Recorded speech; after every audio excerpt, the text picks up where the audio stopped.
I remember trying to resuscitate her back in, before we took her to the hospital and after that, the ICU.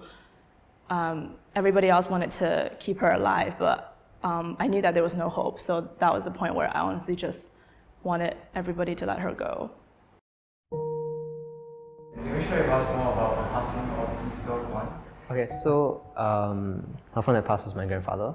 Passed last year in March, so it's about 1 year now. So my mother passed on the first day of 2020. It's been a year now, and I'm learning to deal with it a lot better. I think when she was first diagnosed, I was very young. I was only 14. It didn't really dawn on me that she will be dying soon, or she won't be here for the majority of my life.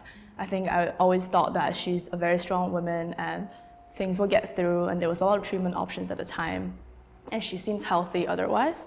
So I guess from an outsider's perspective, it's almost impossible to tell that she carries such an illness like lung cancer. So initially, he had cancer of the head of the pancreas. We caught it really early, and therefore he could go for surgery. So he had a Whipple surgery, and he got through it, really well. But the moment that it became a little bit more real was when the cancer relapsed. He started going for chemo more seriously, and it didn't look good from the start. Some drugs worked a little bit better than others, but in general, the cancer marker still didn't really go down. It really sucked because one of the greatest side effects of chemo is the loss of appetite. So my grandfather, he loved to eat. We were born over food. We would go out for sushi. He'll go there, he'll order the bigger sashimi set, and then he will wall up the whole thing. And wow, it sucked to see his appetite go. She was diagnosed with another form of metastasis. So the disease has migrated to her cerebral spinal fluids and has affected her movement, and her lower body was basically paralyzed. And that was when it really, really hit me, and how little time I have left with her. So that was when the doctors told us that there's no more options left, that we've tried everything.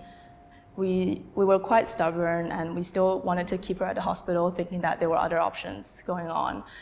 I think it was, first of all, really difficult for us to accept that we have to take her home and just care for her symptoms one day at a time.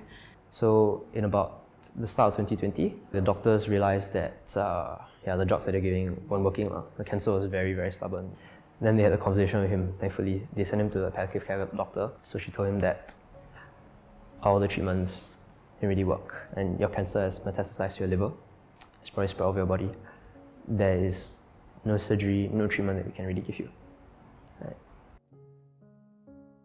At that point in time, he could see he was slowly getting weaker and weaker and weaker. And as the weeks went by, he deteriorated so quickly. It was so shocking because he was so well, and then he suddenly dipped. So 1 week from death, he was able to just talk. He was lucid, he was completely conscious. And then I think in 2 days or so, he just started to sleep a lot more. And then his consciousness went like that. And then he was in a sort of half awake, half sleep state. To the point that I really didn't know if he was there with us. And wow, it was so heartbreaking to see, because you could see the life being sucked out of him. And she was basically bedridden and didn't have very good cognitive function by that point of time.